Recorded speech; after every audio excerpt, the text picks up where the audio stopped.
거친 콘크리트 연병장 바닥이 찢겨나간 전투복 너머의 살갗을 파고들며 길고 붉은 핏자국을 새겼다. 윤서진 소장은 뼛속까지 울리는 고통을 이를 악물고 견뎌냈다. 그녀의 몸은 느릿하게 움직이는 전차의 후미에 단단히 묶여 있었다. 엉망으로 치시겨진 얼굴, 피가 배어나오는 입가.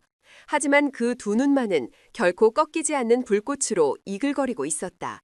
이 모든 광경을 연출한 한태석 소장이 전차 위에서 확성기를 들고 석상처럼 굳어버린 2만 명의 병사들을 향해 고래고래 소리쳤다. 똑똑히 봐라. 이것이 바로 명령에 불복하고 반란을 꾀한 자의 말로다. 전차는 계속해서 그녀의 몸을 끌고 갔다. 그것은 한 개인의 의지를 꺾고 사단 전체에 공포를 심기 위해 계획된 너무나도 잔혹하고 공개적인 능욕이었다. 하지만 그는 몰랐다. 자신이 지금 전차로 끌고 가는 그 치욕이 잠자던 사자들의 심장에 불을 지피는 거대한 불쏘시개가 될 것이라는 사실을. 바퀴가 아스팔트 위를 구르는 소리가 잦아들며 검은색 지휘관용 세단이 제27보병사단 사령부 건물 앞에 멈춰섰다. 차문이 열리기 전부터 부사단장인 마동필 준장과 군수참모 오재규 대령은 입가에 기름진 미소를 매단 채 허리를 굽힐 준비를 하고 있었다. 그들의 구두는 먼지 하나 없이 반짝였고 잘 다려진 전투복에서는 권력의 오만함이 묻어나왔다. 해외 평화유지군 임무를 마치고 오늘 막 귀국한 신임 사단장, 창군 일의 최연소이자 야전 전투부대를 지휘하는 유일한 여성 사단장. 그녀의 이름은 윤서진 소장이었다. 마동필과 오재교에게 그녀는 그저 얼굴마담에 불과했다. 실질적인 권력은 자신들이 쥐고 있다고 그들은 굳게 믿고 있었다. 운전병이 급하게 차문을 열었다. 안에서 전투화가 먼저 땅을 딛는 단단하고 절도 있는 소리가 들렸다. 마침내 모습을 드러낸 윤서진 소장은 그들의 예상보다 훨씬 더 작고 가녀린 체구였다.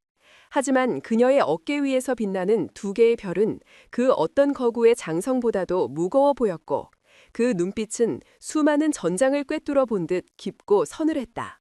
마동필이 한 걸음 나서며 과장된 목소리로 외쳤다. 충성! 신고합니다. 부사단장 준장 마동필 외 간부 일동은 사단장님의 부임을 진심으로 환영. 하지만 그의 말은 끝을 맺지 못했다. 윤서진의 시선이 그를 그대로 통과해 사령부 건물이 아닌 다른 곳을 향했기 때문이었다. 그녀는 그의 요란한 인사를 들은 척도 하지 않았다. 그녀가 나지막하지만 모두가 들을 수 있는 또렷한 목소리로 옆에 선 부관에게 물었다. 지금이 점심시간인가? 네, 그렇습니다, 사단장님. 식당은 어디지? 부관뿐만 아니라 마동필과 오재규의 얼굴에도 당황한 기색이 스쳤다. 첫 부임날 자신의 집무실이 아닌 병사식당부터 찾는 지휘관은 지금껏 본 적이 없었다. 마동필이 황급히 끼어들었다. 사단장님, 식사는 따로 지휘관 식당에 정갈하게 준비해두었습니다. 우선 집무실에서 보고부터 받으시고. 됐다. 윤서진은 그의 말을 차갑게 잘랐다. 내 부하들이 무엇을 먹고 싸우는지 내 눈으로 직접 확인해야겠다. 안내해. 그녀의 목소리에는 거절을 용납하지 않는 강철 같은 의지가 담겨 있었다. 마동필과 오재규는 마지못해 서로의 얼굴을 쳐다보았다. 그들의 눈빛에는 귀찮게 군군 하는 짜증과 함께 무언가를 숨기는 자들 특유의 불안감이 교차했다. 병사식당으로 향하는 길, 윤서진은 아무 말도 하지 않았다. 그녀는 그저 걷고 보고 들을 뿐이었다. 낡고 색이 바랜 병영 건물들, 구석구석에 핀 이끼, 병사들의 지친 표정들. 그녀의 눈은 마치 고성능 스캐너처럼 이 부대를 감싸고 있는 보이지 않는 침체와 부패의 공기를 읽어내고 있었다. 마침내 거대한 식당 건물이 나타났다. 안으로 들어서자 역겨운 기름 냄새와 음식물 쓰레기가 상해가는 시큼한 냄새가 후각을 찔렀다. 수백 명의 병사들이 앉아있는 넓은 공간은 식사 시간이라고는 믿기지 않을 만큼 무거운 침묵에 잠겨 있었다. 오직 식판 위를 긁는 숟가락 소리와 나직한 한숨 소리만이 간간히 들려올 뿐이었다. 하지만 그 침묵의 공간 한쪽 구석, 칸막이로 분리된 장교식당은 전혀 다른 세상이었다. 그곳에서는 불판 위에서 삼겹살이 지글거리는 소리, 간부들의 유쾌한 웃음소리가 흘러나왔다. 고소한 고기 굽는 냄새가 병사식당의 악취를 비웃기라도 하듯 넘어오고 있었다. 윤서진의 미간이 미세하게 좁혀졌다. 바로 그때였다. 식당 한가운데서 날카로운 금속성 파열음이 정적을 깨뜨렸다. 땡그랑. 모두의 시선이 소리가 난 곳으로 향했다. 한 젊은 병사가 식판 위로 숟가락을 내던진 것이다. 그의 앳된 얼굴은 분노와 모멸감으로 붉게 상기되어 있었다. 그의 이름은 박지훈 일병이었다. 그가 자리에서 벌떡 일어나 외쳤다. 도저히 못 먹겠습니다. 이게 돼지죽이지 어떻게 군인이 먹는 밥입니까? 그의 외침은 죽어있던 식당에 던져진 하나의 불꽃이었다. 다른 병사들은 놀라움과 두려움, 그리고 일말의 동질감이 뒤섞인 눈으로 그를 바라보았다. 그 순간 장교 식당에서 식사를 하던 마동필 준장과 오재규 대령이 기다렸다는 듯이 달려나왔다. 오재규가 먼저 박지훈의 멱살을 거칠게 움켜쥐었다. 이 미친 새끼가! 여기가 어디라고 감히 소란을 피워! 군기 빠진 놈 같으니라고! 당장 영창 가고 싶어 환장했어? 마동필은 한술 더 떴다. 그는 주변을 둘러보며 다른 병사들에게 겁을 주려는 듯 비열한 미소를 지으며 말했다. 요즘 애들은 배가 불렀어. 밥투정이나 하고 말이야. 너 내가 똑똑히 기억해두마. 앞으로 남은 군생활, 지옥이 뭔지 아주 뼈저리게 느끼게 해주지. 그의 목소리는 뱀처럼 차갑고 끈적끈적한 위협으로 가득 차 있었다. 박지훈은 공포에 질려 몸을 떨었지만 끝까지 눈빛의 저항을 거두지 않았다. 그의 그 마지막 자존심마저 꺾어버리려는 듯 오재규가 손을 치켜드는 순간이었다. 거기까지! 얼음장처럼 차가운 목소리가 식당 전체를 얼어붙게 만들었다. 언제 들어왔는지 윤서진 소장이 식당 입구에 서 있었다. 그녀의 등 뒤로 쏟아지는 햇살 때문에 그녀의 모습은 마치 후광을 두른 심판자처럼 보였다. 마동필과 오재규의 얼굴이 사색이 되었다. 그들은 황급히 박지훈의 멱살을 놓고 어색한 경례를 붙였다. 충성, 사단장님, 이런 누추한 곳에 어인일로. 윤서진은 그들의 인사를 또다시 무시했다. 그녀의 시선은 마동필과 오재규를 지나 겁에 질린 박지훈 일병과 그 앞에 놓인 처참한 식판에 꽂혀 있었다. 또각. 그녀의 군화 소리가 침묵에 잠긴 식당 바닥을 울렸다. 그녀는 배 식구로 걸어갔다. 그리고는 만유해 하는 손길을 뿌리치고 병사들과 똑같은 누런색 플라스틱 식판을 집어들었다. 배식 담당병은 사단장의 등장에 너무 놀라 손을 벌벌 떨며 거의 반사적으로 음식을 퍼담았다. 윤서진의 식판 위에는 멀건 떼국물처럼 보이는 국과 정체를 알 수 없는 나물 조각이 몇 개, 그리고 시커먼 단무지 3조각이 전부인 흰쌀밥이 놓였다. 2만 명의 병사들이 매일 먹고 있는 바로 그 식단이었다. 그녀는 그 식판을 들고 곧장 박지훈 일병이 앉아있던 자리로 걸어갔다. 그리고는 그의 맞은편에 너무나도 자연스럽게 자리를 잡고 앉았다. 식당 안의 모든 병사들이 숨을 죽였다. 박지훈은 자신의 눈앞에서 벌어지는 비현실적인 광경에 입을 벌린 채 아무 말도 하지 못했다. 윤서진은 먼저 숟가락으로 국을 한술 떴다. 그녀는 그것을 맛보기 전 잠시 냄새를 맡았다. 그리고는 아무런 표정 변화 없이 천천히 입으로 가져갔다. 그녀는 국물을 삼키지 않고 잠시 입안에서 굴렸다. 마치 와인 감별사가 와인의 맛을 음미하듯이. 하지만 그녀의 얼굴에 떠오른 것은 감탄이 아닌 차가운 경멸이었다. 그녀는 조용히 숟가락을 내려놓았다. 그 작은 소리가 식당 전체에 천둥처럼 크게 울리는 듯했다. 마침내 그녀가 입을 열었다. 그녀의 목소리는 분노로 떨리지 않았다. 오히려 너무나도 차분해서 듣는 사람의 등골을 서늘하게 만들었다. 이건 사람이 먹는 음식이 아니야. 그 한마디는 그 자리에 있던 모두의 심장에 비수처럼 꽂혔다. 그녀는 자리에서 일어나 돌처럼 굳어버린 오재규 대령을 향해 고개를 돌렸다. 오재규 대령. 네, 사단장님. 오재규는 거의 비명에 가까운 목소리로 대답했다. 윤서진의 목소리에 처음으로 서리빨 같은 분노가 실렸다. 지금부터 30분 주겠다. 지난 2년간의 우리 사단 전체의 군수물자 출납 기록 원본, 그리고 모든 식자재 납품 계약서와 관련 서류 일체를 단 하나도 빠짐없이 내 집무실로 가져오도록. 30분이다. 단 1분이라도 늦거나 서류 하나라도 누락될 시 군법이 얼마나 무서운 것인지 직접 체험하게 될 줄 알아라. 그녀는 말을 마친 뒤 더 이상 그곳에 머물지 않았다. 자신이 받았던 식판에는 손도 대지 않은 채 그녀는 미련 없이 돌아서서 식당을 빠져나갔다. 그녀가 사라진 후에도 식당은 한동안 깊은 침묵에 잠겨 있었다. 마동필과 오재규는 하얗게 질린 얼굴로 서로를 마주보았다. 그들의 시대가 끝났음을 알리는 서막이 오른 것이었다. 그리고 2만 명의 병사들. 그들은 자신들의 식판과 사단장이 앉았던 빈자리를 번갈아 쳐다보았다. 그들의 지치고 체념으로 가득했던 눈동자 속에서 아주 오랜만에 희망이라는 이름의 작은 불꽃이 타오르기 시작했다. 사단장 집무실의 공기는 팽팽한 긴장감으로 가득 차 있었다. 윤서짐 소장이 약속했던 30분이라는 시간이 흐르자 육중한 원목 책상 위와 그 주변 바닥에는 산더미 같은 서류 상자들이 쌓이기 시작했다. 지난 2년간 27사단이 소비한 모든 군수 물자와 식자재에 관한 기록, 수만 페이지에 달하는 종이들이 뿜어내는 퀴퀴한 냄새가 방안을 채웠다. 오재규 대령은 부하들을 시켜 마지막 서류 상자를 내려놓게 한 뒤 짐짓 억울하고 성실한 척하는 표정을 지어 보였다. 사단장님, 명령하신 모든 서류를 가져왔습니다. 보시다시피 양이 방대하여 제대로 검토하시려면 아마 전문 회계팀을 동원해도 좋기 몇 주는 걸릴 겁니다. 그의 말 속에는 교활한 조롱이 섞여 있었다. 그와 마동필은 일부러 더 방대한 양의 서류를 들고 왔다. 진짜와 가짜를 뒤섞고 중요하지 않은 수백 가지 잡다한 기록들을 끼워 넣어 핵심을 흐리게 만들었다. 갓 부임한 사단장이 의욕에 넘쳐 칼을 빼들었지만 이 거대한 서류의 산 앞에서 결국 제풀에 지쳐 포기하게 만들려는 속셈이었다. 그들은 이 서류의 성벽이 자신들을 지켜줄 것이라 믿어 의심치 않았다. 윤서진은 책상에 앉아 말없이 그들을 바라보았다. 그녀의 얼굴에는 피곤함이나 막막함 대신 마치 흥미로운 상대를 만난 사냥꾼 같은 차가운 미소가 어렸다. 수고했다. 이제 나가보도록. 그녀의 짧은 말에 마동필과 오재규는 의아한 표정을 지었다. 그들은 그녀가 최소한 고함을 치거나 이 많은 서류를 어떻게 다 보냐며 짜증이라도 낼지 알았다. 하지만 그녀의 반응은 너무나도 평온했다.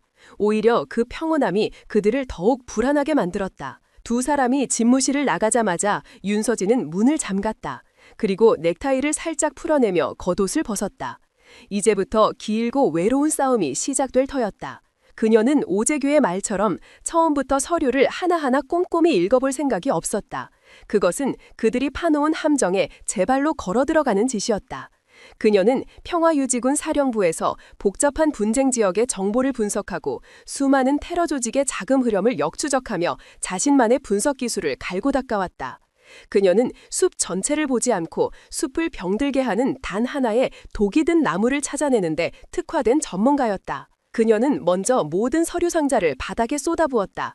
그리고는 기록의 종류와 시기별로 서류들을 빠르게 분류하기 시작했다. 그녀의 손놀림은 마치 오케스트라를 지휘하는 지휘자처럼 빠르고 정확했다.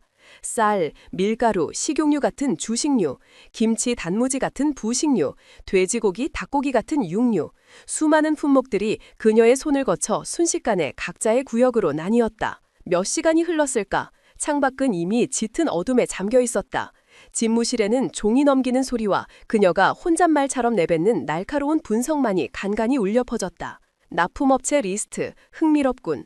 2년 동안 수백 건의 계약이 있었는데 실제로 계약을 따낸 업체는 고작 대여섯 군데가 전부야. 나머지는 전부 들러리였군. 그녀는 비정상적으로 높은 낙찰료를 보인 몇몇 업체의 이름을 따로 메모했다. 납품 단가, 시장 가격의 변동과 관계없이 항상 일정하게 최고가를 유지하고 있어. 특히 돼지고기. 전염병이 돌아 가격이 폭락했을 때조차 우리 부대는 전국에서 가장 비싼 값에 돼지고기를 사 먹었군. 이 정도면 병사들에게 금가루를 먹인 셈이야. 그녀의 입가에 냉소가 걸렸다. 그녀는 각 품목별로 시장 평경 가격과 군납 가격을 즉석에서 그려나갔다. 그래프의 격차는 그녀의 분노처럼 가파르게 치솟아 있었다. 그녀는 의자 등받이에 몸을 기댔다. 잠시 눈을 감고 흩어져 있는 정보의 조각들을 머릿속에서 재조립하기 시작했다. 반복되는 납품업체들, 비정상적으로 높은 가격, 그리고 그 모든 계약서에 찍혀 있는 최종 승인자, 군수참모 오재규 대령의 도장. 하지만 이것만으로는 부족했다. 이것은 기껏해야 오재규 개인의 비리 수준이었다. 부사단장인 마동필까지 엮어 이 부패의 고리 전체를 끊어내려면 더 깊숙한 곳에 숨겨진 연결고리를 찾아내야만 했다. 시계가 자정을 넘어가고 있었다. 그녀는 쉼없이 움직인 탓에 온몸이 땀으로 젖어 있었지만 전혀 피곤한 기색을 보이지 않았다. 오히려 그녀의 눈은 점점 더 형형하게 빛나고 있었다. 그녀는 다시 서류 더미로 파고들었다. 이번에는 회계장부가 아닌 납품업체들의 사업자 등록증과 법인 등기부등본 같은 아주 사소하고 기본적인 서류들을 파고들기 시작했다. 보통의 감사관들이라면 그냥 지나쳤을 부분이었다. 한 장 한 장 넘기던 그녀의 손이 어느 한 지점에서 우뚝 멈췄다. 그녀의 눈이 가늘어졌다. 그녀의 시선이 꽂힌 곳은 가장 많은 납품 실적을 올린 해오름 푸드라는 업체의 주소지였다. 너무나도 평범해 보이는 주소. 하지만 해외 정보 분석을 통해 수많은 위장회사를 상대해본 그녀의 직감은 이 주소가 무언가 잘못되었다고 속삭이고 있었다. 그녀는 즉시 자신의 노트북을 켰다. 군 내부망이 아닌 별도의 보안 위성망을 통해 민관 지도 서비스에 접속했다. 그리고는 해오름 푸드의 주소를 입력했다. 화면에 나타난 위성 사진을 본 순간 그녀의 입에서 실소가 터져나왔다. 이런 아마추어 같은 놈들. 그 주소지에 있는 것은 번듯한 식품 가공 공장이나 물류 창고가 아니었다. 금방이라도 쓰러질 듯한 낡고 허름한 2층짜리 상가 건물. 1층에는 문 닫은 지 오래되어 보이는 철물점이 있었고 2층에는 간판조차 없는 공허한 사무실이 있을 뿐이었다. 연간 수십억 원의 군납 실적을 올리는 유령 회사의 심장부가 바로 저곳이었던 것이다. 퍼즐의 마지막 조각이 맞춰지고 있었다. 그녀는 곧바로 해오름 푸드의 법인 대표자 이름을 검색했다. 마정훈. 흔한 이름이었다. 하지만 그녀는 멈추지 않고 마동필 준장의 가족관계 증명서를 비공개 군 인사 데이터베이스에서 조회했다. 그리고 마침내 모든 것이 명확해졌다. 해오름 푸드의 대표이사 마정훈은 마동필 준장의 외아들이었다. 빙고! 그녀는 나지막이 읊조렸다.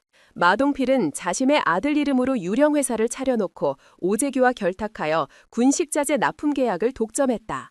그리고는 값싼 저질 식자재를 납품하면서 장부상으로는 가격을 서너 배씩 부풀려 막대한 차액을 빼돌린 것이다. 병사들의 굶주린 배를 채워야 할 돈이 고스란히 그들의 주머니 속으로 들어가고 있었다. 그녀는 오재규가 왜 그렇게 많은 서류를 자신 있게 내밀었는지도 깨달았다. 그는 이 서류 더미 속에 진짜와 똑같이 위조된 가짜 계약서 사본들을 섞어놓은 것이었다. 진짜 계약서에는 아들의 이름이 떡하니 박혀 있겠지만 자신이 보고 있는 가짜 사본에는 제3자의 이름이 적혀 있을 터였다. 자신이 이 서류의 산속에서 길을 잃고 헤매는 동안 그들은 진짜 증거를 인멸할 시간을 벌 계획이었던 것이다. 하지만 그들은 상대를 잘못 골랐다. 윤서진은 그들이 쳐놓은 얕은 장막을 단 몇 시간 만에 모두 꿰뚫어 본 것이다. 창밖으로 푸르스름한 새벽빛이 스며들고 있었다. 밤샘 작업에도 불구하고 윤서진의 정신은 그 어느 때보다도 맑고 날카로웠다. 그녀는 의자에 등을 기댄 채 짧은 시간 눈을 붙였다. 이제 전쟁 준비는 끝났다. 내일 아침이 밝으면 피비린내 나는 쑥청이 시작될 것이다. 그녀는 이미 자신의 손에 쥔 칼을 어떻게 휘둘러야 뱀의 머리를 가장 효과적으로 잘라낼 수 있는지 정확히 알고 있었다. 집무실의 새벽 공기는 폭풍전야의 고요함처럼 차갑고 팽팽했다. 다음 날 아침, 사단 사령부 대회의실의 공기는 평소와 다르게 무겁고 서늘했다. 매주 열리는 정례 지휘관 회의였지만 오늘따라 참석한 참모들의 얼굴에는 긴장감이 역력했다. 어제 신임 사단장이 병사 식당에서 보였던 서슬퍼런 모습과 밤새도록 그녀의 집무실 불이 꺼지지 않았다는 소문이 부대 전체에 파다하게 퍼져 있었기 때문이었다. 회의의 주재자인 윤서진 소장은 아직 모습을 드러내지 않았다. 상석인 그녀의 자리는 비어 있었고 그 빈자리는 오히려 보이지 않는 압박감으로 회의실을 짓누르고 있었다. 부사단장 마동필 준장과 군수참모 오재규 대령은 애써 태연한 척 주변 참모들과 억지 웃음을 섞어가며 잡담을 나누고 있었다. 그들은 간밤에 잠을 설쳤지만 여전히 자신들이 빠져나갈 구멍은 있다고 믿었다. 윤서진이 밤샘 조사를 통해 무언가 냄새를 맡았을지는 몰라도 결정적인 증거까지 찾아냈으리라고는 상상하지 못했다. 설령 해오름 푸드의 실체에 접근했다 해도 그것을 자신들과 직접적으로 연결할 증거는 이미 모두 파기해 놓은 상태였다. 그들이 제출한 서류는 모두 위조된 사본이었다. 원본만 찾아내지 못한다면 그녀는 아무것도 증명할 수 없었다. 그들은 이것을 신임 지휘관의 길들이기 정도로 여기고 적당히 버티다 보면 제풀에 지쳐 떨어져 나갈 것이라 낙관했다. 정확히 회의 시작 시각인 오전 9시. 회의실에 육중한 문이 열렸다. 하지만 들어온 것은 윤서진 소장이 아니었다. 딱딱한 제복 차림의 군 검찰 수사관 2명이었다. 그들의 등장에 회의실은 순간 찬물을 끼얹은 듯 조용해졌다. 참모들은 영문을 모른 채 서로의 얼굴만 쳐다보았다. 마동필과 오재규의 얼굴에서 처음으로 웃음기가 사라졌다. 수사관들이 회의실 양쪽 문 옆에 버티고 서자 마침내 윤서진 소장이 모습을 드러냈다. 그녀는 밤을 샌 사람이라고는 믿기지 않을 만큼 흐트러짐 없는 모습이었다. 전투복은 칼날처럼 다려져 있었고 그 눈빛은 그 어느 때보다도 차갑고 날카로웠다. 그녀의 손에는 얇은 서류철 하나만이 들려 있었다. 그녀는 상석에 앉지 않았다. 대신 회의 테이블 중앙으로 걸어 나왔다. 마치 법정의 검사처럼. 그녀는 회의실을 가득 채운 20명 남짓의 참모들을 천천히 둘러보았다. 그리고는 나지막하지만 모든 사람의 뇌리에 박힐 만큼 힘있는 목소리로 입을 열었다. 오늘 회의는 보고를 받기 위함이 아니다. 보고를 하기 위함이다. 그녀는 잠시 말을 끊고 마동필과 오재규를 똑바로 쳐다보았다. 두 사람은 애써 그녀의 시선을 피했다. 지난 2년간 우리 27사단은 보이지 않는 적과 싸우고 있었다. 외부의 적이 아닌 바로 우리 내부에 도사리고 있는 적이었다. 그 적은 이 자리에 있는 2만 명 병사들의 배를 채워야 할 신성한 국방 예산을 자신의 배를 채우기 위해 좀먹어온 기생충 같은 자들이다. 회의실의 공기는 얼음장처럼 차가워졌다. 윤서진은 들고 있던 서류철을 열었다. 그리고 그 안에서 사진 한 장을 꺼내 테이블 위로 던졌다. 사진은 회의 테이블을 미끄러져 정확히 마동필의 앞에 가서 멈췄다. 그것은 어젯밤 그녀가 위성지도로 찾아냈던 해오름 푸드의 유령 회사 건물 사진이었다. 마동필 준장. 윤서진의 목소리가 그의 이름을 불렀다. 이 건물이 무엇인지 아는가? 마동필은 식은땀을 흘리며 더듬거렸다. 처음 보는 건물입니다만 그런가? 윤서진의 입가에 비웃음이 어렸다. 연간 수십억 원의 군납 계약을 따내고 있는 우리 사단의 최대 식자재 납품업체인 해오름 푸드의 본사 건물이라는데 준장께서는 부사단장으로서 이런 중요한 협력업체에 한 번 방문해보지 않았단 말인가? 마동필의 얼굴이 하얗게 질렸다. 윤서진은 멈추지 않았다. 그녀는 다음 서류를 꺼내들었다. 그것은 해오름 푸드의 법인 등기부등본이었다. 이 회사의 대표이사 이름이 마정훈이더군. 혹시 아는 이름인가? 마동필은 입술을 달싹였지만 아무 말도 하지 못했다. 그는 이제 이 모든 것이 어디를 향해 가고 있는지 깨달았다. 이것은 단순한 의혹 제기가 아니었다. 완벽하게 계획된 공개적인 처형이었다. 윤서진이 마지막 쐐기를 박았다. 오재규 대령. 그녀의 시선이 이번에는 오재규에게로 향했다.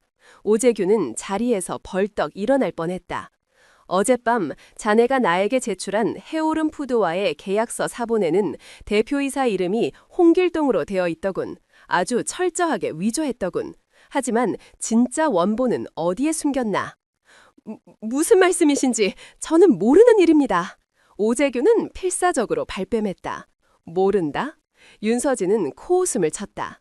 어젯밤 자네가 제출한 수만 장의 서류 더미 속에서 아주 흥미로운 것을 하나 발견했다.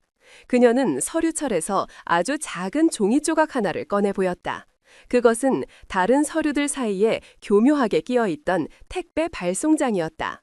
어제 오후 5시경 자네는 사단 내 군사 우체국을 통해 자네의 집으로 서류 상자 하나를 발송했더군. 바로 이 발송장이야. 그리고 우리 군 검찰 수사관들이 오늘 새벽 자네의 자택에서 그 상자를 아주 친절하게 수거해왔지.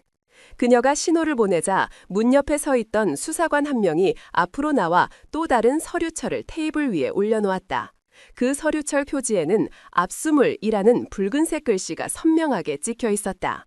그 상자 안에 자네가 숨기려 했던 모든 진짜 원본들이 고스란히 들어있더군. 마동필 준장의 아들 마정훈의 이름과 도장이 선명하게 찍혀있는 진짜 계약서 말이야. 모든 것이 끝났다. 마동필과 오재규는 완전히 무너져 내렸다. 그들은 자신들의 교활함이 윤서진의 치밀함 앞에서는 어린애 장난 수준에 불과했다는 사실을 깨달았던 것이다. 윤서진이 문 옆의 수사관들에게 고갯짓을 했다. 두 사람을 군용물 횡령, 직권남용, 공문서 위조 및 증거인멸죄 등 내가 아는 모든 죄목을 다 붙여서 당장 연행하도록. 수사관들이 다가가 두 사람의 팔을 붙들었다. 차가운 수갑이 채워지는 소리가 회의실의 정적을 갈랐다. 사단장님, 잘못했습니다. 한 번만 용서해 주십시오. 억울합니다. 저는 시키는 대로 했을 뿐입니다. 두 사람은 비굴하게 빌고 발악했지만 아무도 그들을 동정하지 않았다. 회의실에 있던 다른 참모들은 그저 공포에 질린 눈으로 이 냉혹한 숙청극을 지켜볼 뿐이었다. 그날 점심, 27사단 병사식당에는 창설 이래 가장 놀라운 일이 벌어졌다. 점심 메뉴로 두툼한 돼지고기 수육이 나온 것이다. 지난 2년간 구경조차 하기 힘들었던 진짜 고기였다. 그것도 모든 병사가 배불리 먹고도 남을 만큼 산더미처럼 쌓여 있었다. 윤서진이 밤사이에 인접부대에서 긴급하게 군수물자를 지원받아 온 것이었다. 처음에 병사들은 자신의 눈을 의심했다. 하지만 이내 식당 전체는 환호성으로 가득 찼다. 그들은 허겁지겁 고기를 자신의 식판에 담으며 웃고 떠들었다. 지난 몇 년간 잃어버렸던 활기가 마침내 식당으로 돌아온 것이었다. 그들의 시선은 모두 식당 한가운데서 똑같은 식판에 수육을 받아들고 있는 신임 사단장 윤서진에게로 향해 있었다. 그녀는 그저 묵묵히 식사를 하고 있었지만 그 모습은 그 어떤 영웅보다도 든든하고 위대해 보였다. 병사들의 눈에는 존경과 감사가 가득 담겨 있었다. 어제 자신들을 위해 기꺼이 목소리를 내주었던 박지훈 일병은 동기들의 어깨를 두드리며 영웅처럼 으쓱거리고 있었다. 그날 밤, 모든 업무를 마치고 관사로 돌아온 윤서진은 오랜만에 깊은 잠을 청하려 했다. 하지만 그때 그녀의 책상 위에 놓여있던 비공식 개인 휴대전화가 짧게 진동했다. 화면에는 발신자 표시 제한이라는 글자가 떠 있었다.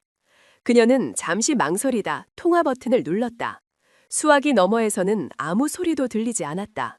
그녀가 막 끊으려던 순간 기계음으로 변조된 성별조차 구분하기 힘든 기묘한 목소리가 흘러나왔다. 윤서진 소장, 축하하지. 아주 멋진 쇼였어. 윤서진의 온몸에 긴장감이 흘렀다. 누구냐? 수화기 너머의 목소리는 그녀의 질문에 대답하는 대신 비웃음 섞인 경고를 던졌다. 넌 지금 거대한 용의 발톱 하나를 잘라냈을 뿐이야. 마동필이나 오재규는 그저 우리가 버리는 카드에 불과해. 목소리는 잠시 뜸을 들이다 더욱 낮고 위협적인 톤으로 말을 이었다. 더 이상 선을 넘지 마. 여기서 멈춘다면 넌 사단장 노릇을 편하게 할 수 있겠지. 하지만 만약 용의 몸통을 건드리려 한다면 넌 그 팔이 통째로 잘려나가게 될 거야. 이건 충고이자 마지막 경고다. 뚜. 전화는 일방적으로 끊겼다. 윤서진은 잠시 동안 끊어진 전화기를 든 채 미동도 하지 않았다. 그녀는 깨달았다. 자신이 건드린 것은 단순한 부대 내의 비리 사건이 아니었다. 그 뒤에는 군 전체에 거미줄처럼 뿌리내리고 있는 거대하고 어두운 조직이 도사리고 있었다. 마동필과 오재규는 그저 빙산의 일각에 불과했다. 그녀의 입가에 다시 한번 차가운 미소가 떠올랐다. 두려움이 아닌 전의에 불타는 사냥꾼의 미소였다. 팔이라고? 어디 한번 해보시지. 난 니놈들의 목을 치러 갤 테니. 그녀는 창밖의 짙은 어둠을 바라보았다. 진짜 전쟁은 이제부터 시작이었다. 밤늦게 걸려온 의문의 경고 전화는 단순한 협박이 아니었다. 보이지 않는 적의 반격은 그녀가 예상했던 것보다 훨씬 더 빠르고 조활하게 시작되었다. 다음 날 아침 사단 전체가 일상적인 훈련 준비로 분주하던 시간, 사단 사령부 정문으로 육군 본부 소속의 검은색 세단 여러 대가 먼지를 일으키며 들이닥쳤다. 그리고 그 차에서 내린 인물은 윤서진에게는 악연이라 할 수 있는 남자였다. 육군 본부 감찰실장 한태석 소장. 그는 윤서진과 육사 동기였지만 두 사람의 길은 완전히 달랐다. 윤서진이 최전방 야전 지휘관으로서 실력과 전공으로 초고속 승진을 거듭하는 동안 한태석은 군 내부의 정치 라인을 타며 권력의 핵심부로 파고들었다. 그는 항상 자신보다 앞서 나가는 윤서진에게 깊은 열등감과 질투심을 품고 있었고 사사건건 그녀의 발목을 잡으려 드는 인물이었다. 그런 그가 하필 이 시점에 감찰실장이라는 막강한 칼을 들고 그녀의 부대를 찾아온 것이다. 아, 윤 장군, 오랜만이군. 이렇게 현장에서 만나니 감회가 새로운데. 한태석은 집무실로 들어서며 악수를 청하는 척 손을 내밀었다. 하지만 그의 눈에는 친구를 향한 반가움이 아닌 사냥감을 앞에 둔 포식자의 교활함이 번뜩였다. 윤서진은 그의 손을 맞잡지 않았다.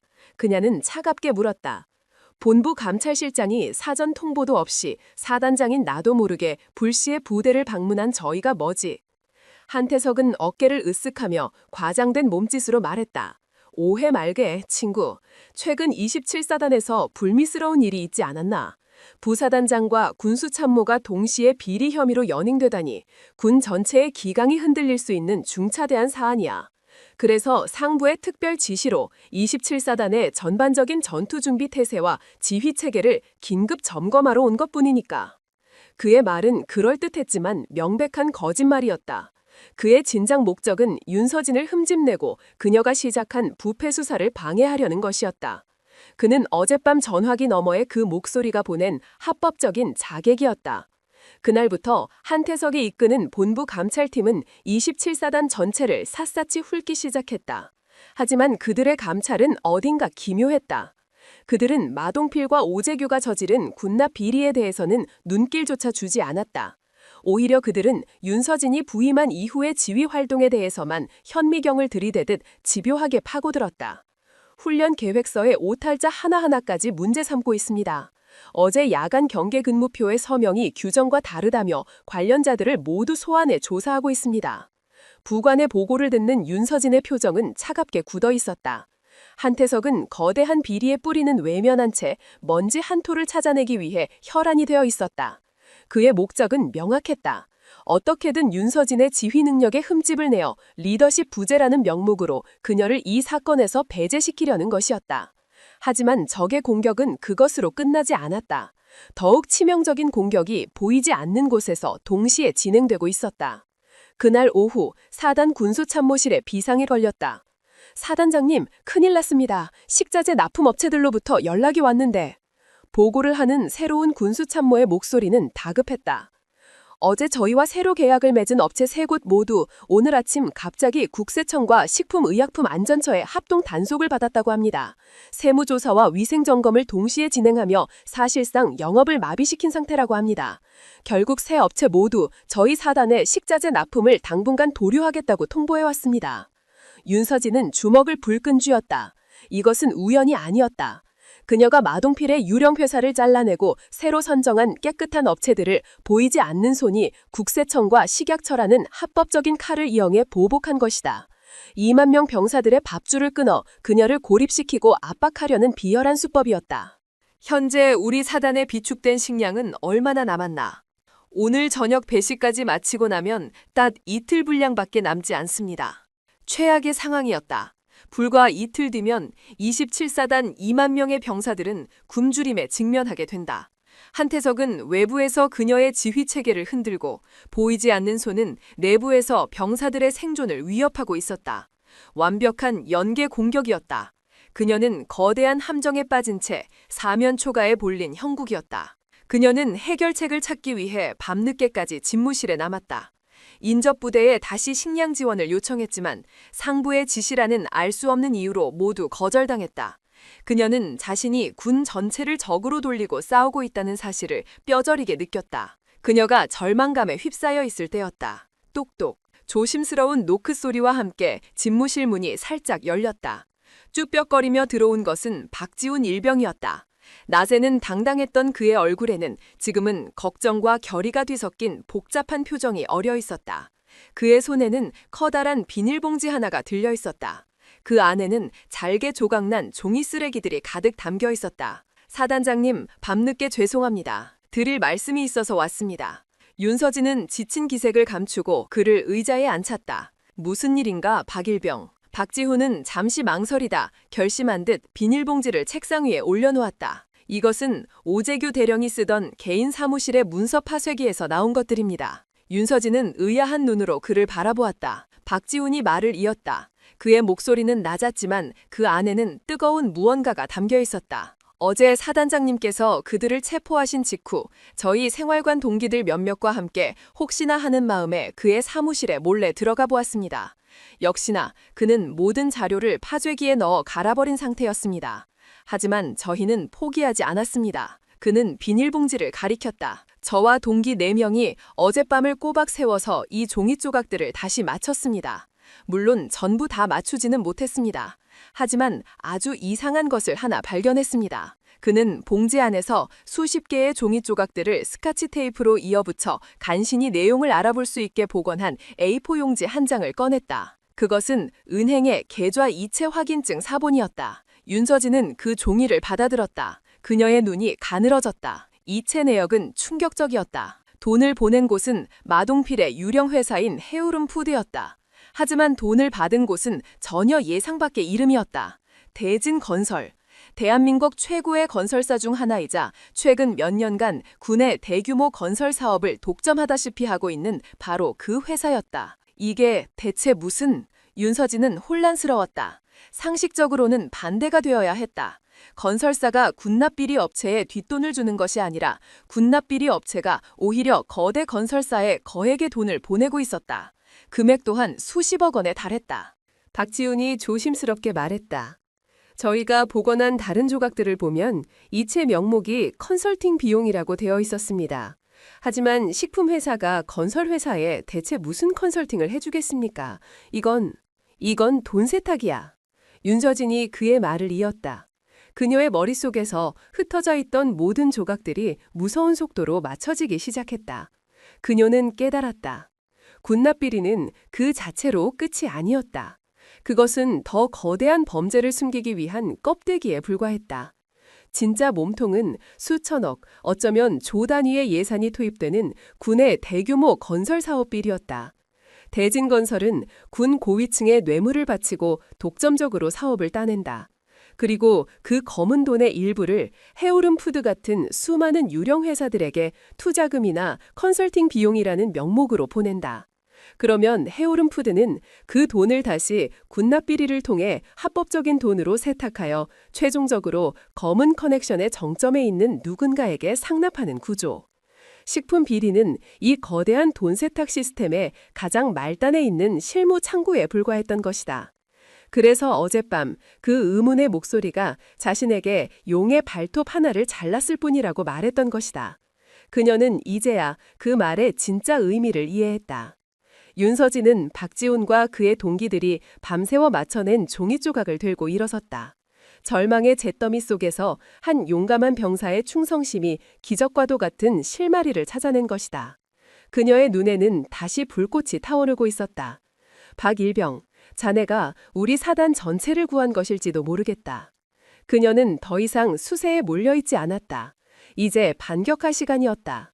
그녀는 적의 몸통을 향해 나아갈 수 있는 단 하나의 지도를 손에 넣었다. 비록 그 지도는 조각나 있고 불완전했지만 그녀에게는 그것으로 충분했다. 그녀는 이 지도를 들고 기꺼이 용의 심장부가 있는 가장 깊고 어두운 동굴 속으로 걸어 들어갈 준비가 되어 있었다. 박지훈 일병이 가져온 잿더미 속의 단서는 윤서진에게는 칠흑 같은 어둠 속에서 발견한 한 줄기 빛과도 같았다. 군납비리가 훨씬 더 거대한 건설비리를 위한 돈 세탁 창구에 불과했다는 가설.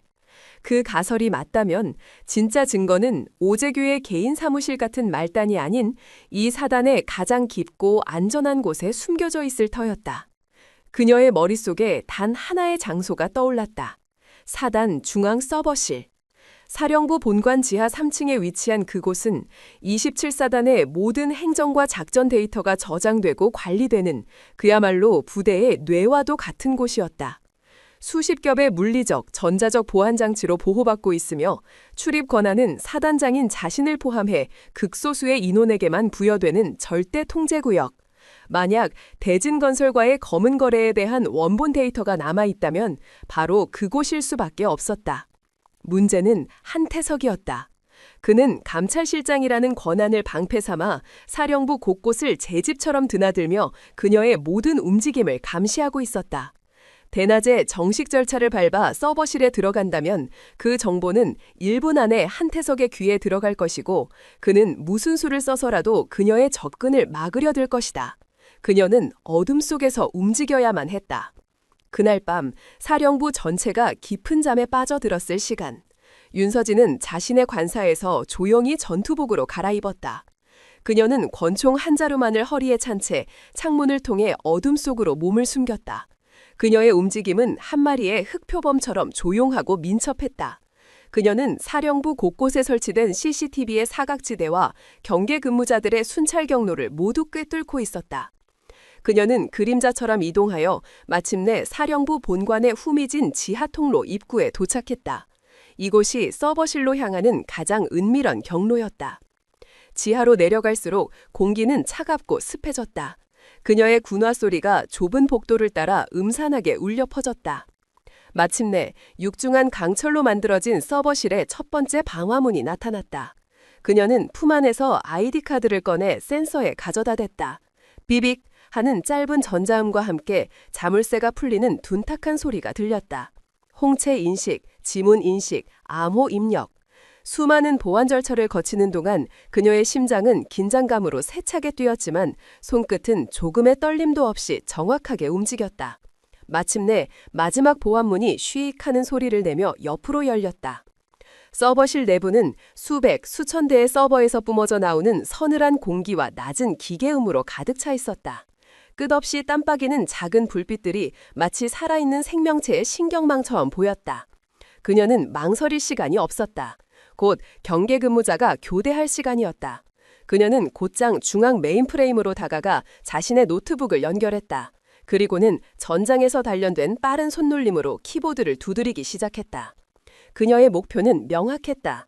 지난 5년간 대진건설이 수주한 모든 부대 내 건설사업 관련 데이터, 특히 최근에 완공된 신축 병영 막사 건설 프로젝트의 계약서 및 결제 라인 원본 파일을 찾아야 했다. 수십만 개의 파일 속에서 그녀의 눈이 특정 폴더 하나에 고정되었다. 폴더명 프로젝트 블루스카이. 신축 병영 사업의 위장 프로젝트명이었다. 그녀는 떨리는 손으로 폴더를 열었다. 그 안에는 그녀가 찾던 모든 것이 들어있었다. 상세한 공사 내역서, 자재 납품 계약서, 그리고 최종 결제 서류. 그녀는 최종 결제 서류 파일을 클릭했다. 화면에 나타난 전자서명란을 본 순간 그녀는 숨을 멈췄다. 그곳에는 사단장이나 군단장의 서명이 아니었다. 훨씬 더 높은 곳, 감히 누구도 의심할 수 없는 이름이 적혀 있었다. 육군본부 군수사령관 중장 최진태. 한태석의 직속 상관이자 군 내부의 가장 강력한 파벌 중 하나의 수장. 그는 온화한 인품과 뛰어난 능력으로 존경받는 인물이었지만 그 이면에는 군 전체를 자신의 사금구처럼 여기는 탐욕스러운 괴물이 숨어 있었다. 그가 바로 이 거대한 부패 커넥션의 정점, 용의 머리였던 것이다. 한태석은 그의 충실한 수하였고 마동필과 오재규는 그저 버려도 그만인 손발에 불과했다. 윤서진은 분노로 온몸이 떨려오는 것을 느꼈다. 하지만 지금은 감정에 휩싸여 있을 때가 아니었다. 그녀는 재빨리 자신의 주머니에서 작은 USB 메모리 스틱을 꺼내 데이터 복사를 시작했다. 이것만 있으면 이 거대한 악의 제국을 송두리째 무너뜨릴 수 있었다. 데이터 복사 진행률을 나타내는 파란색 막대가 천천히 그러나 꾸준히 차오르고 있었다. 98%, 99%. 삑! 복사가 완료되었다는 신호음이 울렸다. 그녀는 USB를 뽑아 주머니 깊숙이 넣었다. 이제 이곳을 빠져나가기만 하면 되었다. 그녀는 노트북을 닫고 자리에서 일어섰다. 바로 그 순간이었다. 찰컥! 그녀가 들어왔던 육중한 강철문이 외부에서 강제로 열리는 굉음이 들렸다. 눈부신 손전등 불빛 여러 개가 어두운 서버실 안을 일제히 비추며 그녀의 눈을 멀디 만들었다. 움직이지 마라. 움직이면 쏜다. 익숙하지만 지금 이 순간 가장 듣고 싶지 않은 목소리. 불빛의 장막 너머에서 한태석 소장이 비열한 미소를 지으며 걸어 나왔다. 그의 뒤로는 본부 감찰실 소속의 무장한 헌병들이 빈틈없는 자세로 그녀에게 총구를 겨누고 있었다. 모든 것이 함정이었다. 그녀는 자신이 적을 사냥하고 있다고 생각했지만 사실은 처음부터 적이 파놓은 덫안에서 춤을 추고 있었을 뿐이었다. 한태석이 박수를 치며 연극배우처럼 과장된 목소리로 말했다. 이야, 윤서진 장군, 정말 대단한데. 내가 잠시 잊고 있었어. 자네가 원래 이렇게 뒤가 구린 공작에 능했다는 걸 말이야. 윤서진은 아무 말 없이 그를 차갑게 노려보았다. 그녀의 머릿속은 무서운 속도로 현재 상황을 분석하고 있었다. 한태석이 그녀에게 천천히 다가왔다. 그의 눈빛에는 오랜 열등감을 해소하는 자의 희열과 승자의 잔인함이 번뜩였다. 한밤중에 사단장이란 사람이 부대의 최고 보안구역에 몰래 잠입해서 군사기밀을 빼돌리다니 이거 보통 심각한 문제가 아닌데 내가 보기엔 이건 명백한 반역 행위야. 안 그런가? 그는 반역이라는 단어에 힘을 주어 말했다. 완벽한 프레임이었다. 그는 윤서진이 건설비리 증거를 찾으러 왔다는 사실은 철저히 무시한 채 그녀를 군사기밀을 적에게 팔아넘기려 한 스파이로 몰아갈 작정이었다. USB 순순히 내놓는 게 좋을 거야. 저항하면 현장에서 사살해도 좋다는 허락까지 받아놨으니. 그의 목소리는 뱀처럼 그녀의 귓가를 파고들었다. 상황은 절망적이었다. 좁은 서버시란 그녀는 완전히 도간에 든 쥐였다. 무장한 헌병들을 상대로 혼자서 저항하는 것은 자살행위나 다름없었다. 그리고 그녀가 여기서 죽는다면 모든 진실은 그대로 어둠 속에 묻히게 될 터였다. 그녀의 시선이 빠르게 주변을 훑었다. 그녀의 등 뒤에는 수많은 전선과 파이프들이 복잡하게 얽혀있는 메인 서버 렉이 있었다. 그리고 그 렉의 가장 깊숙한 곳, 사람의 손이 닿기 힘든 곳에 아주 작은 틈새가 하나 있었다. 그녀의 뇌리에 마지막 남은 단 하나의 계획이 섬광처럼 스쳐 지나갔다. 이곳에서 살아나갈 수는 없을지 모른다. 하지만 진실의 불씨만큼은 남겨둬야만 했다. 그녀는 천천히, 아주 천천히 양손을 머리 위로 들어 올렸다. 항복의 표시였다. 한태석의 입가에 승리의 미소가 더욱 짙어졌다. 하지만 그것은 항복이 아니었다. 가장 절망적인 순간에 시작되는 마지막 반격의 서막이었다. 윤서진이 항복의 표시로 두 손을 들자 한태석의 얼굴에 걸린 비열한 미소는 더욱 짙고 추악해졌다. 그는 평생의 라이벌이자 열등감의 원천이었던 그녀가 마침내 자신의 발 아래 무릎 꿇는 순간을 마음껏 즐기고 있었다. 그래, 그래야지.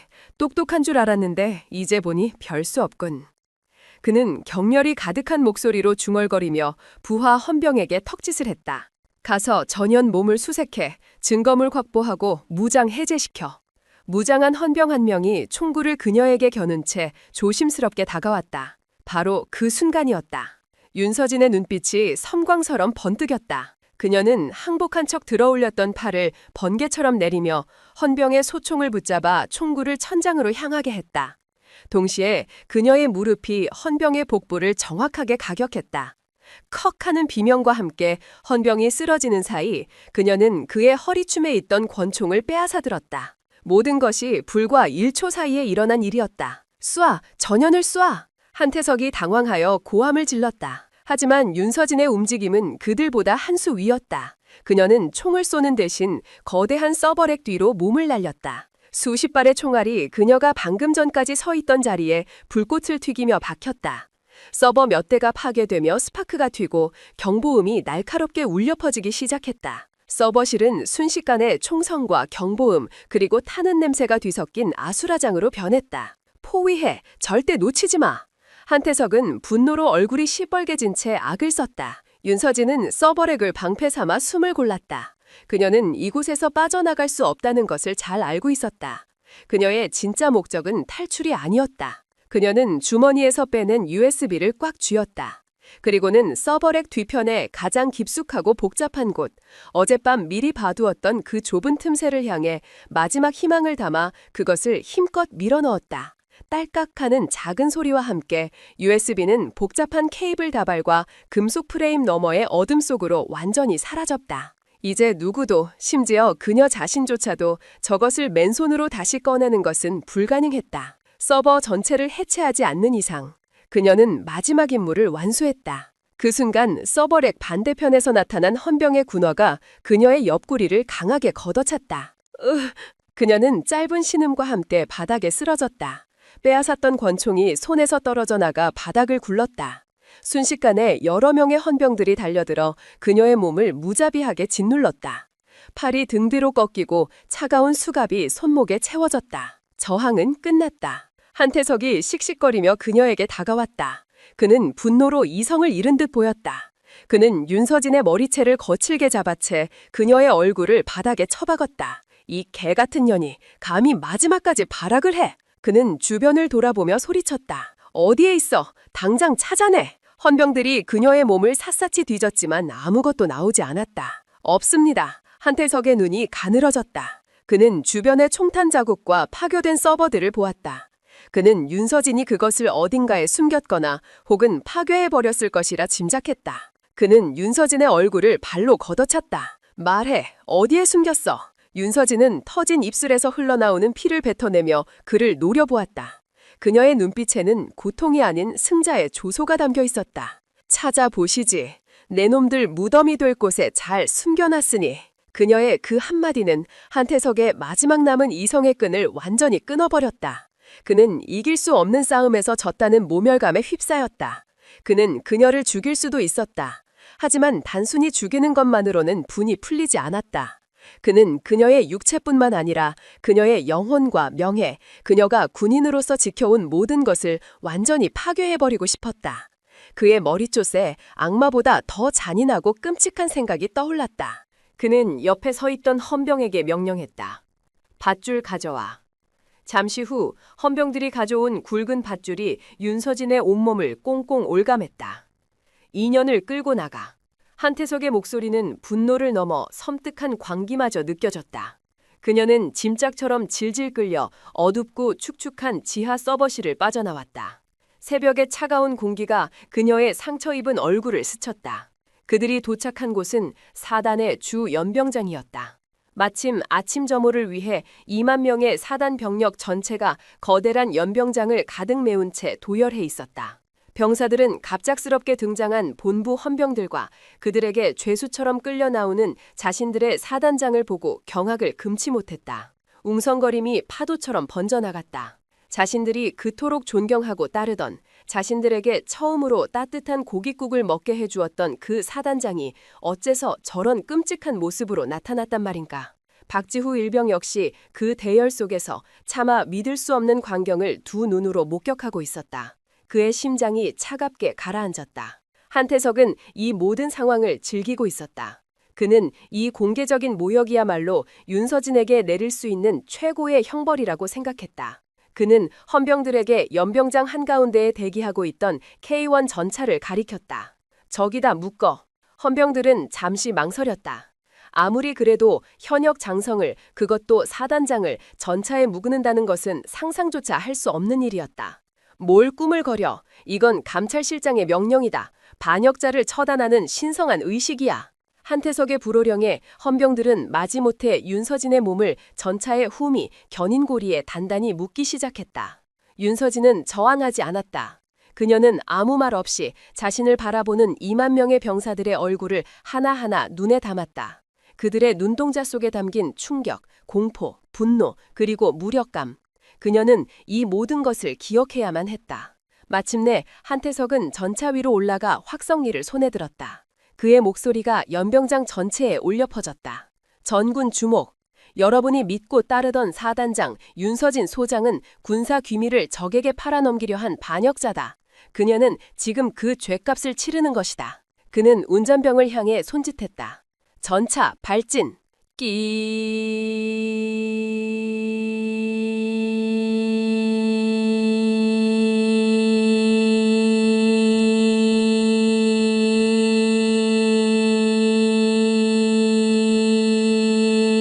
거대한 쇳덩어리가 움직이는 굉음과 함께 전차가 천천히 앞으로 나아가기 시작했다. 밧줄이 팽팽하게 당겨지며 윤서진의 몸이 거친 콘크리트 바닥 위로 내동댕이 쳐졌다.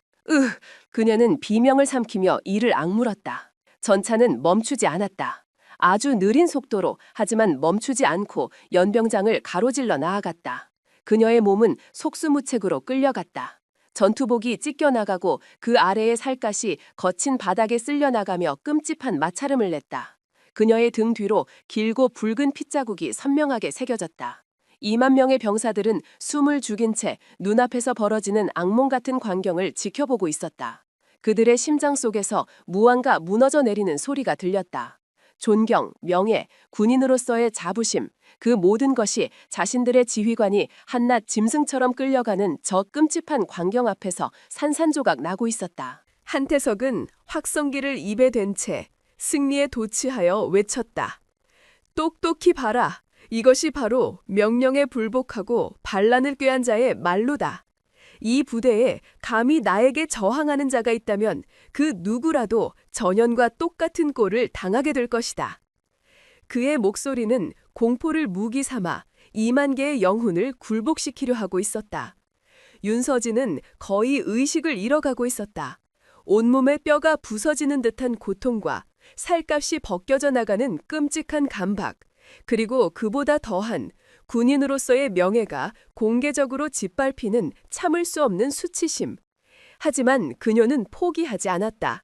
그녀는 희미해져가는 의식 속에서 필사적으로 눈을 떴다. 그리고 자신을 바라보고 있는 수많은 병사들의 눈동자를 향해 마지막 힘을 다해 속삭였다. 기억해라, 이 치욕을. 그리고 분노해라. 그녀의 입술에서 흘러나온 작은 속삭임은 그 누구에게도 들리지 않았다. 하지만 그녀의 눈빛에 담긴 그 처절한 메시지만은 연병장에 있던 모든 병사들의 심장 깊숙한 곳에 지워지지 않는 낙인처럼 새겨지고 있었다. 한태석은 자신이 완벽한 승리를 거두었다고 생각했다. 하지만 그는 자신이 지금 저지르고 있는 이 잔인한 행위가 2만 개의 잠자던 화약고에 동시에 불을 붙이는 가장 어리석은 짓이라는 사실을 깨닫지 못하고 있었다. 한태석은 전차 위에서 자신이 연출한 잔혹한 극을 만끽하고 있었다. 바닥에 길게 새겨지는 붉은 핏자국은 그의 승리를 기념하는 축포와도 같았다. 윤서진의 육체와 명예를 철저히 짓밟음으로써 그는 이 부대 전체, 나아가 자신에게 반기를 들 잠재적인 모든 세력에게 공포를 각인시켰다고 확신했다. 그의 입가에서는 억제할 수 없는 승리자의 미소가 떠나지 않았다. 전차가 연경장 중앙을 거의 가로질렀을 무렵 그는 이제 이쯤에서 쇼를 마무리해야겠다고 생각했다. 그는 운전병에게 정지 신호를 보내려 손을 들었다. 바로 그 순간이었다. 연병장을 둘러싸고 있던 사령부 본관과 막사건물 옥상, 그리고 모든 창문에서 약속이나 한 듯이 수십, 수백 개의 검은 총구들이 나타났다. 그 총구들은 한치의 오차도 없이 연병장 중앙에 있는 한태석과 그의 본부 헌병들을 동시에 겨누고 있었다. 한태석의 얼굴에서 미소가 사라졌다. 그는 자신의 눈을 의심했다. 옥상에 포진한 이들은 검은색 특수 전투복과 복면으로 얼굴을 가린 27사단 직할 헌병 특수 임무대 대원들이었다. 그들은 사단장의 최정예 친위 병력이었다. 상황이 파악되기도 전에 연병장의 내 귀퉁이에서 육중한 엔진 소리와 함께 K200 장갑차 4대가 굉음을 내며 뛰쳐나왔다. 장갑차들은 순식간에 한태석이 타고 있는 전차와 그를 호위하던 헌병들을 완벽하게 포위했다. 장갑차 상부에 장착된 K6 중기관총의 총구가 위협적으로 그들의 심장을 겨누었다. 모든 것이 불과 10초 안에 일어난 일이었다. 포식자는 이제 완벽한 먹잇감이 되어 있었다. 연병장을 가득 메웠던 2만 명의 병사들은 또다시 충격에 휩싸였다. 눈앞에서 펼쳐지는 한편의 영화와도 같은 대치 상황. 하지만 이번에 그들의 눈에 떠오른 것은 공포가 아닌 경이로움과 희미한 기대감이었다. 한태석은 전차 위에서 얼어붙었다. 그는 당황하여 확성기에 대고 소리쳤다. 이게 무슨 짓이야? 반란인가? 사단장의 명령도 없이 멋대로 움직이다니 당장 무장을 해제하지 못해. 그때 포위망의 한가한대를 향해 한 인물이 천천히 걸어 나왔다. 사단 헌병대장이었다. 그는 한태석을 향해 예를 갖추지도 않은 채 차가운 목소리로 말했다. 우리는 반란을 일으킨 것이 아닙니다. 한태석 소장님. 우리는 사단장님의 명령을 수행하고 있을 뿐입니다. 무슨 헛소리야. 전혀는 지금 적골로 있는데. 한태석이 전차 뒤에 묶여 피투성이가 된 채 쓰러져 있는 윤서진을 가리켰다. 헌병대장은 그의 말을 무시하고 품 안에서 작은 녹음기 하나를 꺼내 재생시켰다. 녹음기에서는 윤서진의 차분하고 단호한 목소리가 흘러나왔다. 이 메시지를 듣고 있다면 나는 적의 함정에 빠졌거나 혹은 이미 사망했을 것이다.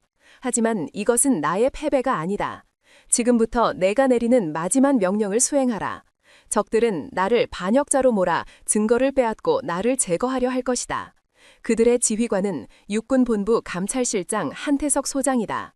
그는 합법적인 감찰 권한을 방패 삼아 이 부대를 무력으로 장악하려 할 것이다. 녹음기에서 흘러나오는 윤서진의 목소리는 마치 이 모든 상황을 예견이라도 한 듯 한치의 흔들림도 없었다. 나의 헌병대장은 이 시간부로 사단장의 모든 지휘 권한을 위임받는다. 한태석 소장과 그가 이끄는 외부 병력이 사령부 본관, 특히 지하 서버실과 같은 최고 보안 구역에 접근하려 할 경우 그들을 불법 침입자로 간주하고 즉시 무력으로 진압하라. 다시 한번 명령한다. 사단 내 최고 보안 시설에 대한 모든 외부인의 비인가 접근은 명백한 군사반란 시도로 간주한다. 그들을 모두 생포하라. 녹음이 끝나자 연병장에는 섬뜩한 정적이 흘렀다. 한태석의 얼굴은 하얗게 질리다 못해 잿빛으로 변해 있었다. 그는 그제야 깨달았다. 윤서진은 함정에 빠진 것이 아니었다. 그녀는 함정인 줄 알면서도 제 발로 걸어 들어온 것이었다. 그리고 그 함정을 역으로 자신을 올가맬 거대한 덫으로 바꾸어 놓은 것이다. 그녀는 자신이 서버실에 들어가는 순간 한태석에게 발각되리라는 것을 이미 예측하고 있었다. 그래서 서버실에 들어가기 직전 자신의 충성스러운 헌병대에 이 마지막 비상계획을 비밀리에 하달해 놓았던 것이다. 헌병대장이 한태석을 향해 선언했다. 한태석 소장, 당신은 지금 이 시간부로 사단 내 최고 보안시설에 대한 불법 침입 및 지휘계통 교란 혐의로 체포합니다. 순순히 무장을 버리고 투항하십시오. 이 미친놈들이... 한태석은 이성을 잃고 허리에 찬 권총을 뽑아들여 했다. 하지만 그가 움직이기도 전에 옥상 어딘가에서 날아온 저격용 고무탄이 그의 손등을 정확하게 가격했다. 퍽 하는 소리와 함께 그는 비명을 지르며 권총을 떨어뜨렸다. 상황은 완전히 역전되었다. 그때 헌병 몇 명이 달려가 피투성이로 쓰러져 있던 윤서진의 몸을 묶은 밧줄을 급하게 풀기 시작했다. 밧줄이 풀리자 모두가 그녀가 의식을 잃었거나 혹은 죽었을 것이라 생각했다. 하지만 윤서진은 자신의 충성스러운 부하들의 부축을 받으며 비틀거리면서도 제 발로 일어섰다. 찢겨진 전투곡, 피와 흙먼지로 뒤덮인 얼굴. 하지만 그녀의 두 눈만은 죽지 않은 불사조처럼 형형하게 빛나고 있었다. 그녀는 가장 끔찍한 고통과 치욕의 순간을 오직 이 한순간의 반격을 위해 맨정신으로 모두 견뎌냈던 것이다. 그녀는 마이크를 건네받았다. 피가 섞인 갈라진 목소리가 연병장 전체에 울려 퍼졌다. 한태석, 네 놈은 내가 증거를 손에 넣는 순간 나를 반역자로 몰아 제거하려 했겠지. 하지만 이제 증거는 내 손에 없어. 그녀는 서버실을 가리키며 악마 같은 미소를 지어 보였다. 내가 찾던 모든 진실은 이제 저 서버 깊숙한 곳, 네 놈의 손이 절대 닿지 않는 곳에 잠들어 있다.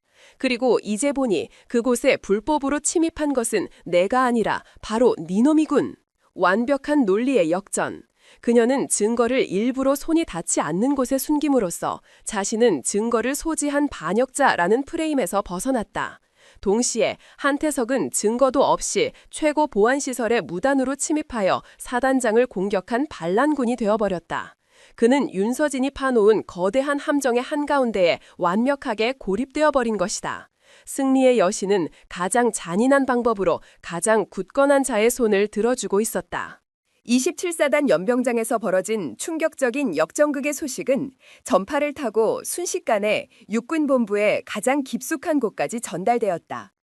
자신의 충실한 사냥개였던 한태석 소장이 사냥감에게 역으로 목덜미를 물려버렸다는 보고, 그 보고를 받은 군수사령관 중장 최진태의 얼굴은 처음으로 차갑게 굳어졌다. 그는 자신의 집무실 두꺼운 방음벽 너머에서 조용히 분노를 씹어삼켰다. 그는 윤서진이라는 젊은 여장군을 얕보았다. 그저 정의감에 불타는 치기 어린 애송이 정도로 생각했다. 하지만 그녀는 자신의 팔다리인 마동필과 오재규를 잘라내고 신복인 한태성마저 함정에 빠뜨린 무서운 적수였다. 최진태는 이제 자신이 직접 나설 때가 되었음을 깨달았다. 그는 윤서진에게 숨 쉴 틈을 주지 않았다. 그의 반격은 27사단이라는 고립된 성을 외부와 내부에서 동시에 완벽하게 포위하고 말려 죽이는 잔인하고 전방위적인 공격이었다.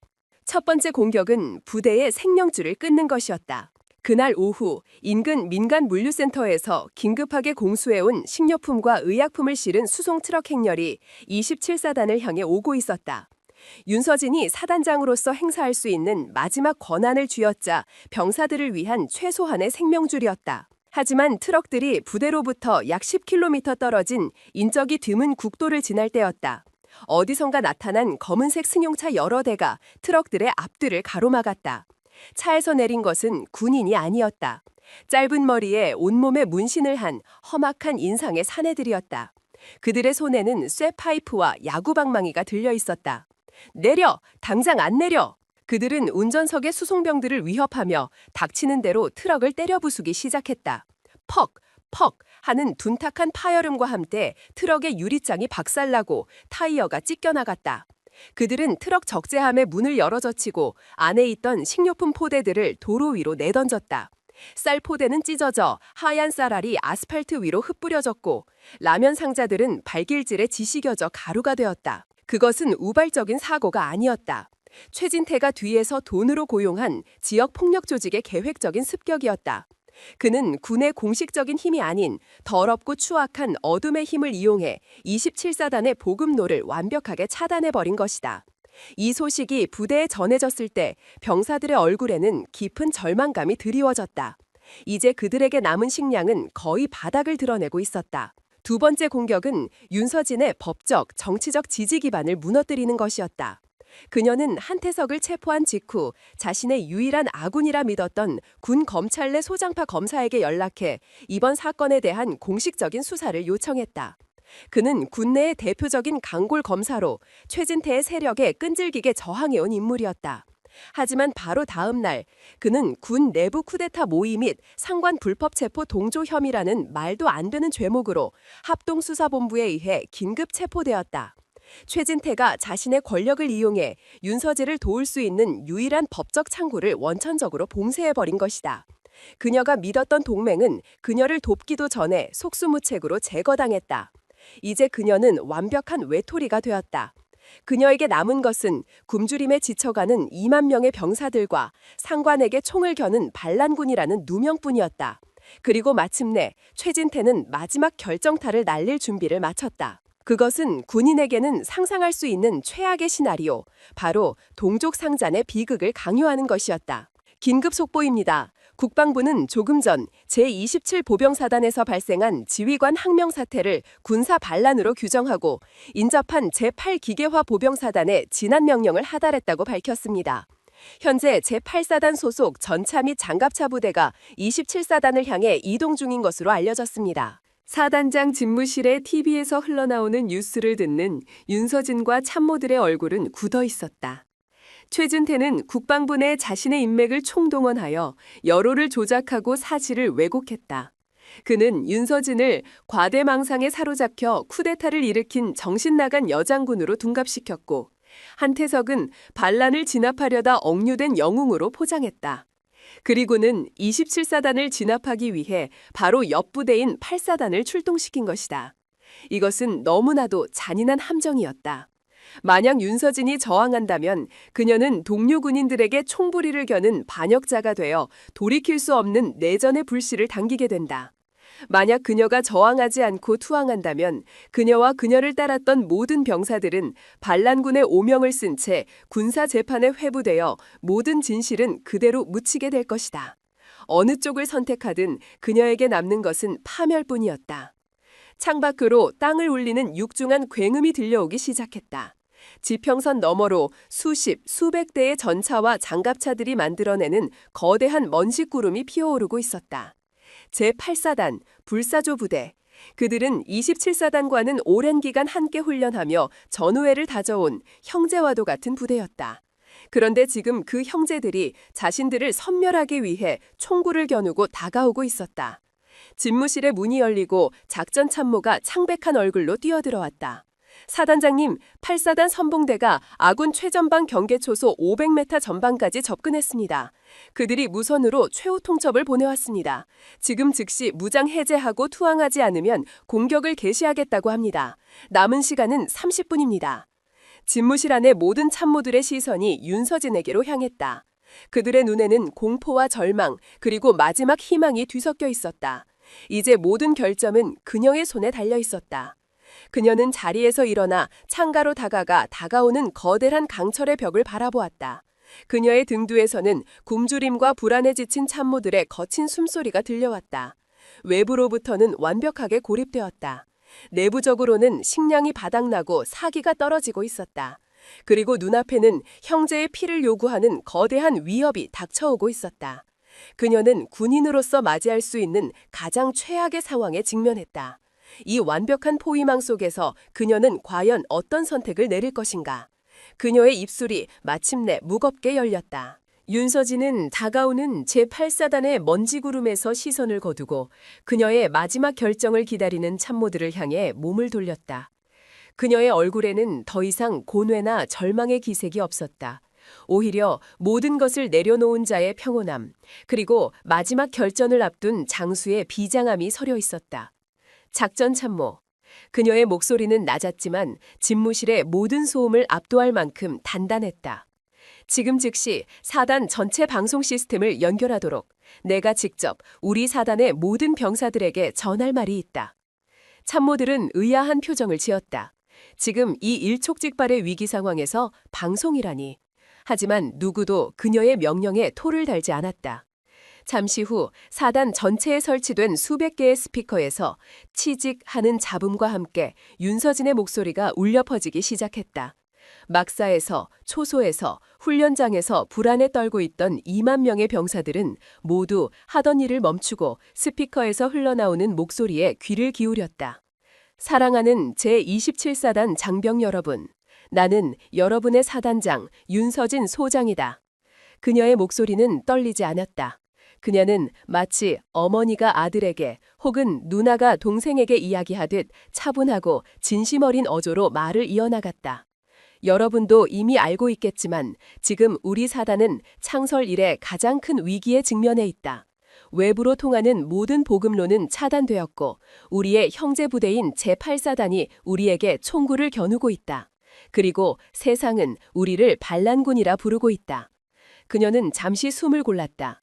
스피커 너머 사단 전체가 숨을 죽이고 그녀의 다음 말을 기다리는 것이 느껴지는 듯했다. 나는 오늘 여러분에게 왜 우리가 반란군이라는 누명을 쓰게 되었는지 그 모든 진실을 이야기하고자 한다. 이것은 명령이 아니다. 한 사람의 군인으로서, 여러분의 지휘관으로서 여러분에게 드리는 마지막 진실의 보고다. 그녀는 지난 며칠간 있었던 모든 일들을 하나도 숨기지 않고 담담하게 이야기하기 시작했다. 돼지죽만도 못했던 밥, 그 뒤에 숨겨진 군납 비리, 그리고 그 비리의 몸통인 거대한 부패 세력의 실체. 자신이 그 진실을 파헤치려 하자 그들이 어떻게 자신을 반역자로 몰아갔고 어떻게 우리의 밥줄을 끊었으며 마침내 형제 부대를 이용해 우리를 섬멸하려 하는지. 그녀의 목소리는 때로는 분노했고 때로는 슬퍼했고 때로는 비통함에 잠겼다. 그녀는 영웅처럼 자신을 포장하지 않았다. 오히려 자신의 실수를 솔직하게 고백했다. 나는 여러분을 지키지 못했다. 나는 내 눈앞의 비리를 뿌리 뽑는 데만 급급한 나머지 적들이 얼마나 거대하고 잔인한지 미처 깨닫지 못했다. 나의 섣부른 판단이 결국 여러분 모두를 굶주림과 위험 속에 빠뜨리고 말았다. 지휘관으로서 나는 여러분에게 고개 숙여 사죄한다. 사단 곳곳에서 그녀의 진심 어린 고백을 듣는 병사들의 눈시울이 붉어지기 시작했다. 그들은 처음으로 자신들을 그저 부속품으로 여기는 지휘관이 아닌 자신들의 고통에 함께 아파하고 책임을 통감하는 진정한 리더의 목소리를 듣고 있었다. 그녀는 통신장교에게 눈짓을 보냈다. 동시에 그녀가 지하 서버실에서 목숨 걸고 확보했던 모든 증거 데이터의 복사본이 국내 모든 주요 언론사와 방송국 그리고 청와대 국민청원 게시판으로 일제히 전송되기 시작했다. 최진태가 통제하는 군 내부 통신망이 아닌 그녀가 별도로 구축해놓은 비상 위성통신망을 통해서였다. 진실이라는 이름의 폭탄이 마침내 세상 밖으로 터져나온 것이다. 이제 나는 여러분에게 마지막 명령을 내리려 한다. 그녀의 목소리에 다시 힘이 실렸다. 지금 즉시 모든 병사들은 자신의 개인 화기를 들고 생활관 밖으로 나오라. 이 명령에 병사들 사이에서 잠시 동요가 일어났다. 드디어 싸우기로 결심한 것인가? 하지만 절대 총에 탄환을 장전하지 마라. 그녀의 다음 말은 모두의 예상을 뒤엎는 것이었다. 우리는 싸우지 않는다. 형제에게 총을 겨누는 비극적인 역사를 우리는 반복하지 않을 것이다. 대신 우리는 세상에 우리의 진실을 외칠 것이다. 총이 아닌 우리의 목소리로, 무력이 아닌 우리의 심장으로. 그녀의 목소리는 확신에 차 있었다. 여러분은 무기고로 가서 소총을 들고 나오라. 그리고 식당으로 가서 여러분의 텅 빈 식판과 숟가락을 챙겨라. 그것이 오늘 우리의 유일한 무기가 될 것이다. 텅 빈 식판과 숟가락. 그것은 지난 몇 년간 그들이 겪어온 굶주림과 모멸의 상징이었다. 나는 지금 사단 정문으로 향할 것이다. 나를 믿는다면 나를 따르라. 우리가 반란군이 아님을, 우리가 원하는 것은 그저 빼앗긴 우리의 밥과 명예를 되찾는 것뿐임을, 우리를 죽이러 온 형제들에게 그리고 이 모든 것을 지켜보고 있는 세상에게 우리의 방식으로 똑똑히 보여주자. 방송이 끝났다. 사단 전체에 잠시 무거운 침묵이 흘렀다. 과연 병사들이 이 무모해 보이는 명령에 따라줄 것인가? 침묵을 깬 것은 한 명의 병사였다. 박지훈 일병. 그는 가장 먼저 자신의 소총과 식판을 챙겨 들고 생활관 문을 박차고 나섰다. 그의 눈에는 더 이상 두려움이 없었다. 오직 자신들의 명예를 되찾겠다는 굳은 결의만이 이글거리고 있었다. 그의 행동은 기폭제가 되었다. 그를 시작으로 1명, 2명, 10명, 100명, 마침내 2만 명의 병사들이 모두 약속이나 한 듯이 각자의 막사에서 쏟아져 나오기 시작했다. 그들의 손에는 탄환 없는 소총과 텅 비어 반짝이는 식판이 들려 있었다. 그들은 거대한 강물처럼 사단 정문을 향해 걷고 있는 자신들의 사단장 윤서진의 등 뒤로 모여들기 시작했다. 그들은 구호를 외치지 않았다. 그저 묵묵히 걸을 뿐이었다. 하지만 그들의 침묵은 그 어떤 함성보다도 더 크고 무겁게 세상을 향해 외치고 있었다. 이것은 반란이 아니었다. 이것은 쿠데타도 아니었다. 이것은 가장 기본적인 인간의 존엄성을 되찾기 위한 역사상 가장 조용하고도 가장 위대한 2만 개의 텅 빈 식판이 벌이는 성스러운 행진이었다. 윤서진은 자신을 따르는 거대한 행렬의 맨 앞에서 흔들림 없는 걸음으로 정문을 향해 나아갔다. 그녀의 눈앞에는 자신들을 겨누고 있는 수백 대의 차가운 강철 전차들이 기다리고 있었다. 이제 곧 세상은 목격하게 될 것이었다. 굶주린 병사들의 텅 빈 식판이 과연 저 거대한 강철의 벽을 무너뜨릴 수 있을지를. 제27사단 정문 앞, 대치 상황은 극한의 긴장감 속으로 치닫고 있었다. 한쪽에는 수백 대의 전차와 장갑차가 육중한 강철의 벽을 이루고 있었다. 포시는 섬뜩하게 27사단 정문을 향해 있었고 엔진은 당장이라도 뛰쳐나갈 듯 낮은 굉음을 내며 땅을 울리고 있었다. 제8사단 장병들은 딱딱하게 굳은 얼굴로 상부의 공격 명령만을 기다리고 있었다. 그리고 그 맞은편. 그들을 마주하고 있는 것은 무장한 적군이 아니었다. 정문을 활짝 열고 나온 비무장 상태의 거대한 인간의 벽이었다. 2만 명의 27사단 장병들이 마치 하나의 거대한 유기체처럼 끝이 보이지 않는 대열을 이루어 조용히 서 있었다. 그들의 손에는 탄환 없는 소총과 텅 빈 식판이 들려 있었다.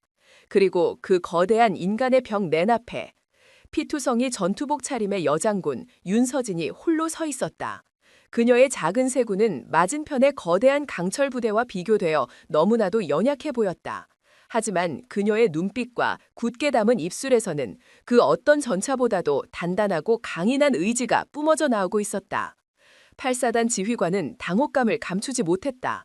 그는 저항하는 반란군을 무력으로 진압하라는 명령을 받았다. 하지만 그의 눈앞에 있는 것은 총 한 번 쏘지 않고 그저 묵묵히 서 있는 어제까지 함께 훈련했던 동료들의 모습이었다. 이것은 전투가 아니었다. 일방적인 학살이었다. 그는 차마 공격 명령을 내리지 못하고 상부에 다급하게 상황을 보고하며 지침을 기다리고 있었다.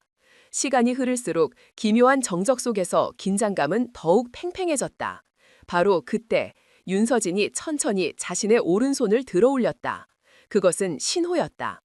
그녀의 신호에 따라 그녀의 등 뒤에 서 있던 2만 명의 병사들이 일제히 약속이나 한 듯이 자신들의 텅 빈 식판을 가슴 높이로 들어 올렸다. 그리고 다른 한 손에 쥔 숟가락으로 식판의 중앙을 내려치기 시작했다. 땅, 땅, 땅, 땅. 처음에는 작고 불규칙한 소리였다. 하지만 이내 2만 개의 숟가락이 만들어내는 소리는 하나의 거대한 리듬으로 합쳐지기 시작했다.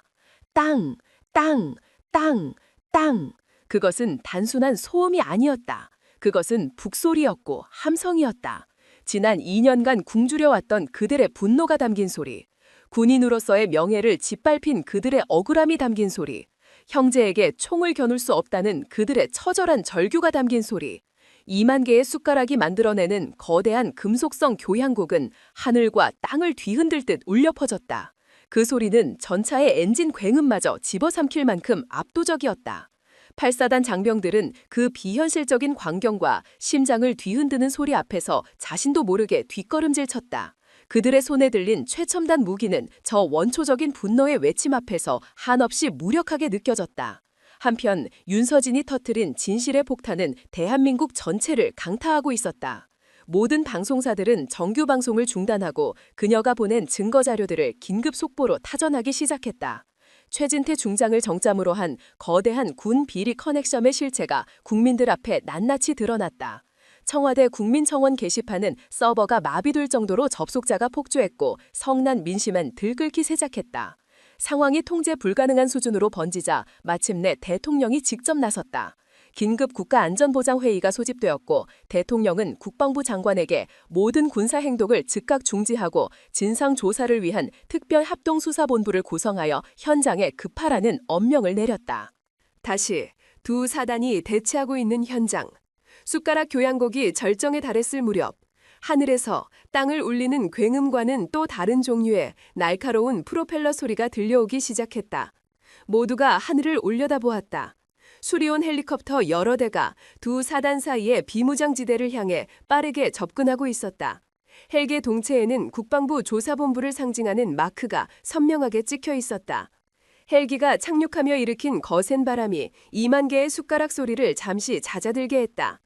헬기 문이 열리고 가장 먼저 내린 것은 국방부 장관이었다. 그의 얼굴은 분노와 당혹감으로 굳어 있었다. 그의 뒤를 이어 합동수사본부의 헌병들과 수사관들이 쏟아져 나왔다. 국방부 장관은 확성기를 들고 양쪽 부대를 향해 외쳤다. 대통령님의 명령이다. 양 부대는 즉시 모든 적대 행위를 중지하고 현 위치에서 대기하라. 지금 이 시간부로 이 사건에 대한 모든 지휘 통제권은 국방부 합동수사본부가 인수한다. 그의 선언은 이 길고 끔찍했던 대치 상황의 끝을 알리는 신호였다. 합수본 수사관들은 곧장 8사단 지휘부로가 통제권을 인수한 뒤 27사단 연병장에 억류되어 있던 한태석 소장을 체포하여 헬기 태웠다. 그는 끌려가면서도 믿을 수 없다는 듯 허망한 표정으로 윤서진을 노려볼 뿐이었다. 모든 상황이 정리되자 국방부 장관이 직접 윤서진에게 다가왔다. 그는 피투성이인 채로 2만 명의 병사들 앞에 꿋꿋이 서 있는 그녀를 복잡한 눈빛으로 바라보았다. 윤 장군, 대체 어떻게 이런 무모한... 윤서진은 경례를 하는 대신 조용히 대답했다. 저는 제 부하들을 지키고 싶었을 뿐입니다. 그리고 그들에게 군인으로서의 명예를 되찾아주고 싶었을 뿐입니다. 그녀의 말이 끝나자 그녀의 등 뒤에서 2만 명의 병사들이 일제히 숟가락 소리를 멈추었다. 그리고는 다시 한번 그들의 텅 빈 식판을 하늘 높이 치켜들었다. 그것은 더 이상 분노의 외침이 아니었다. 그것은 가장 깊은 절망 속에서 자신들을 포기하지 않고 끝까지 싸워준 그들의 지휘관에게 보내는 가장 뜨겁고 가장 장엄한 침묵의 경례였다. 차가운 강철과 화약의 시대는 끝났다. 그리고 그 자리에는 텅 빈 식판과 숟가락이 만들어낸 새로운 시대의 전설이 시작되고 있었다. 텅 빈 식판들의 행진 사건은 대한민국 군의 역사를 송두리째 바꿔놓았다. 최진태 중장을 정점으로 한 거대한 부패의 제국은 2만 개의 숟가락이 만들어낸 거대한 공명 앞에서 허무하게 무너져 내렸다. 합동수사본부의 칼날은 그 누구도 막을 수 없었다. 최진태를 비롯한 수십 명의 장성들이 군복을 벗고 차가운 감옥에 갇혔고 그들과 결탁했던 대진건설을 포함한 수많은 기업 총수들이 법의 심판을 받았다. 군은 썩은 살을 도려내는 고통스러운 수술을 거쳐 마침내 새롭게 태어날 기회를 얻었다. 사건의 중심에 있었던 윤서진 소장은 영웅인 동실의 문제적 인물이 되었다. 그녀의 용기와 희생은 군을 구했지만 상부의 명령 계통을 무시하고 부대를 독단적으로 움직인 그녀의 행위는 군의 근간을 뒤흔든 명백한 항명이었기 때문이었다. 그녀는 국방부 중앙징계위원회에 회부되었다. 텅 비고 엄숙한 회의실, 수많은 장성들이 날카로운 눈으로 그녀를 내려다보고 있었다. 피징계인 윤서진 소장은 이번 사태에 대해 할 말이 있는가?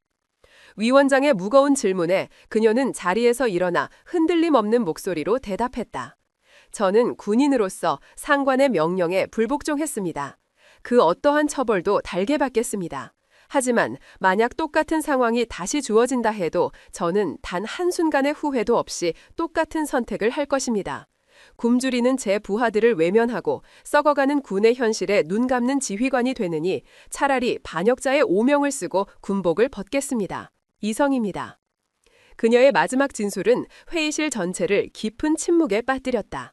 며칠 후 최종 징계 결과가 발표되었다. 군의 존립을 위협했다는 강경파와 군을 구한 영웅이라는 온건파 사이의 격렬한 논쟁 끝에 위원회는 상징적인 결정을 내렸다. 그녀에게 내려진 징계는 견책, 가장 낮은 수준의 경징계였다. 그녀는 사단장 지위도 그대로 유지하게 되었다. 그것은 사실상의 면죄부이자 군이 그녀의 행동을 정의로운 항명으로 인정했음을 역사적인 판결이었다. 모든 폭풍이 지나간 어느 날 오후, 윤서진 소장은 자신의 집무실이 아닌 다시 병사식당을 찾았다. 그녀가 처음 이곳을 찾았던 날의 역겨운 악취와 무거운 침묵은 온데간데 없었다. 식당은 깨끗하게 정돈되어 있었고 맛있는 음식 냄새와 병사들의 활기찬 웃음소리로 가득 차 있었다. 배식대에는 그녀가 꿈에 그리던 바로 그 음식이 놓여 있었다. 하얀 쌀밥과 김이 모락모락 나는 따뜻한 된장찌개, 잘 익은 김치, 그리고 먹음직스러운 돼지고기 김치볶음. 그녀는 병사들과 똑같이 줄을 서서 자신의 식판에 음식을 담았다. 그녀는 식판을 들고 식당 한가운데에 앉아있는 박지훈 일병의 맞은편에 앉았다. 이제는 어엿한 상병이 된 그는 동기들과 유쾌하게 농담을 주고받고 있었다. 그는 사단장을 보자 깜짝 놀라 자리에서 일어나려 했지만 그녀는 손짓으로 그를 제지했다. 편하게 식사하도록. 두 사람은 잠시 말없이 함께 밥을 먹었다. 윤서진은 오랜만에 느껴보는 평범하고 따뜻한 식사에 가슴이 뭉클해지는 것을 느꼈다. 그녀가 문득 맞은편의 박지훈에게 물었다. 박상병, 네, 사단장님. 오늘 밥은 맛이 어떤가? 그녀의 질문에 박지훈은 잠시 숟가락을 멈추고 생각에 잠겼다. 그리고는 세상에서 가장 환한 미소를 지으며 대답했다. 사단장님, 오늘 밥은... 그는 잠시 말을 끊고 식당을 가득 채운 동료들의 행복한 얼굴을 둘러보았다. 그리고 다시 그녀를 바라보며 또렷하고 힘있는 목소리로 말했다. 오늘 밥은 정의의 맛이 납니다. 그의 대답에 윤서진의 입가에도 따뜻한 미소가 번졌다. 그녀는 고개를 끄덕였다. 그래, 바로 이 맛이었다. 그녀가 목숨을 걸고 되찾고 싶었던 것은 바로 이 평범하고도 위대한 정의의 맛이었다. 그녀는 다시 숟가락을 들어 남은 밥을 맛있게 먹기 시작했다. 창밖으로는 따스한 햇살이 평화를 되찾은 병영을 환하게 비추고 있었다. 이야기는 끝났지만 정의의 맛이 나는 밥의 여운은 우리 가슴 속에 계속될 것입니다. 자신의 지휘관을 전차로 끌고 가는 행위는 인간이 저지를 수 있는 가장 끔찍한 치욕 중 하나였습니다. 하지만 역설적이게도 바로 그 참혹한 광경이 2만 명 병사들의 심장에 잠자고 있던 정의의 불꽃을 터뜨리는 계기가 되었습니다. 여러분은 어떻게 생각하십니까? 만약 한태석의 그 잔인한 행동이 없었다면 과연 병사들은 자신들의 지휘관과 함께 일어설 용기를 낼 수 있었을까요? 여러분의 소중한 의견을 댓글로 남겨주세요.